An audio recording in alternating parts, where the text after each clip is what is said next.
बांग्लादेश में हिंदुओं पर हो रहे अत्याचार से झारखंड में उबाल। झारखंड की राजधानी रांची में सर्व सनातन समाज के नेतृत्व में विभिन्न सामाजिक संगठनों के हजारों लोगों ने बांग्लादेश में अल्पसंख्यकों के साथ हो रहे अत्याचार और उनके मानवाधिकार हनन के खिलाफ मोरहाबादी मैदान से फिरालाल होते हुए राजभवन तक आक्रोश मार्च निकाला। इसके बाद मार्च राजभवन के समक्ष धरना में तब्दील हो गया। कार्यक्रम का संचालन विजय कुमार ने किया। आक्रोश सभा को संबोधित करते हुए सामाजिक कार्यकर्ता सोमा उरांव ने कहा कि आज हम सब बांग्लादेश के अल्पसंख्यक हिंदुओं को समर्थन देने के लिए एकजुट हुए हैं। साथ ही आज मांग करते हैं कि जिहादियों पर कड़ी कार्रवाई हो। उन्होंने कहा कि आज जो स्थिति बांग्लादेश में है, यदि हिंदू समाज नहीं जागा तो झारखंड में भी वह स्थिति बहुत जल्द होगी।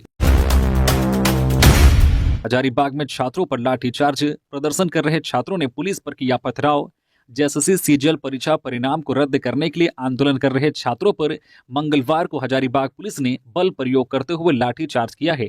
वहीं उग्र छात्रों ने पुलिस पर जमकर पथराव किया है, जिसमें 1 दर्जन से अधिक गाड़ी क्षतिग्रस्त हुई है। जो गाड़ी क्षतिग्रस्त हुई है उसमें पुलिस की गाड़ी और पब्लिक ट्रांसपोर्ट भी शामिल हैं। मंगलवार को हजारीबाग बंद को लेकर छात्रों ने जमकर बवाल काटा है। अपने निर्धारित कार्यक्रम के तहत छात्रों ने हजारीबाग बंद का ऐलान किया था। इस बाबत छात्रों ने एसडीओ ऑफिस को सूचना भी दी थी। छात्रों ने शहर में जहां विभिन्न दुकानों को निशाना बनाया तो दोपहर 1:20 पर NH-33 जाम कर दिया और लगभग 4 घंटे तक छात्रों ने NH-33 को जाम रखा।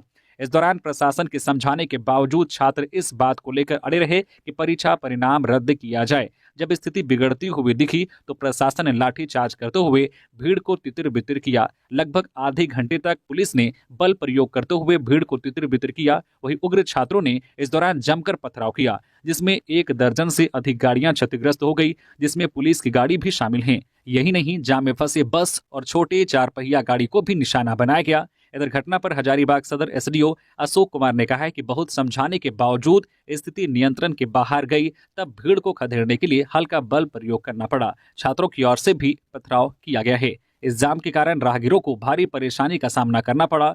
दूसरी ओर आंदोलन कर रहे छात्रों का कहना है कि इस पूरे परीक्षा में प्रश्न पत्र लीक हुआ है, इस कारण परीक्षा रद्द होना चाहिए। अगर परीक्षा परिणाम देखा जाए तो 21 तारीख को जो परीक्षा हुआ है उसमें मात्र 82 लोग पास हुए हैं। वहीं 22 तारीख को जो परीक्षा हुआ है उसमें 2178 परीक्षार्थी पास हुए हैं। यह भी स्पष्ट करता है कि परीक्षा में घोर अनियमितता करते हुए सीटों को बेच दिया गया है।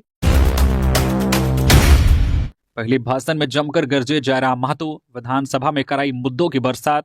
झारखंड के 6ठे विधानसभा का पहला सत्र चल रहा है।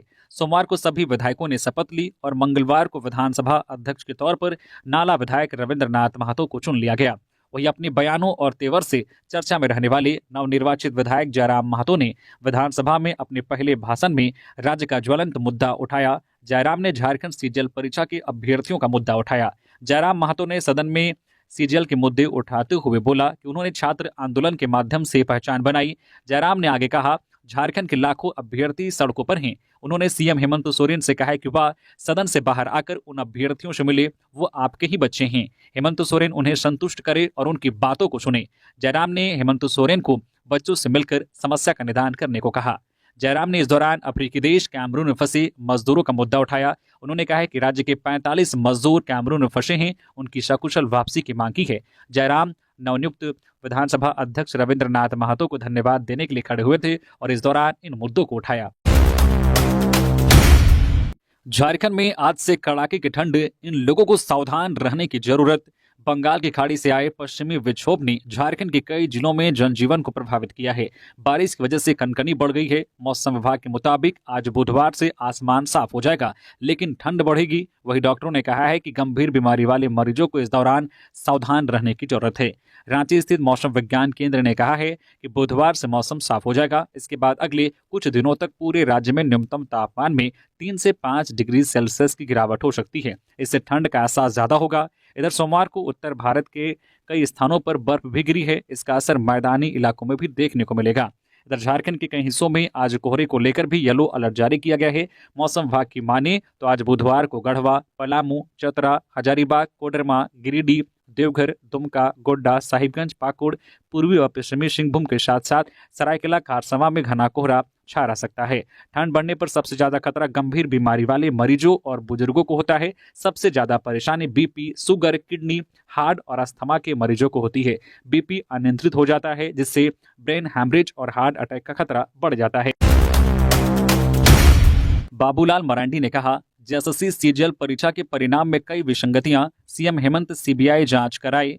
बीजेपी प्रदेश अध्यक्ष बाबूलाल मरांडी ने कहा है कि जेएसएससी सीजीएल परीक्षा के जारी परिणाम में कई विसंगतियां पाई गई हैं। लगातार सीरियल क्रम से अभ्यर्थियों के उत्तीर्ण होने के बाद सीजीएल परीक्षा में गड़बड़ी की शंका और गहरी हो चुकी है। लाखों छात्र सीजीएल परीक्षा में सीट बेचने का आरोप लगा रहे हैं। उन्होंने मुख्यमंत्री हेमंत सोरेन से निवेदन किया है कि छात्रों की संतुष्टि के लिए जेएसएससी सीजीएल परीक्षा की पूरी प्रक्रिया की सीबीआई जांच कराएं। आगे उन्होंने कहा कि बीजेपी छात्र हित में सड़क से लेकर सदन तक सीजीएल परीक्षा में हुई साजिश के खिलाफ मुखर आवाज उठाएगी।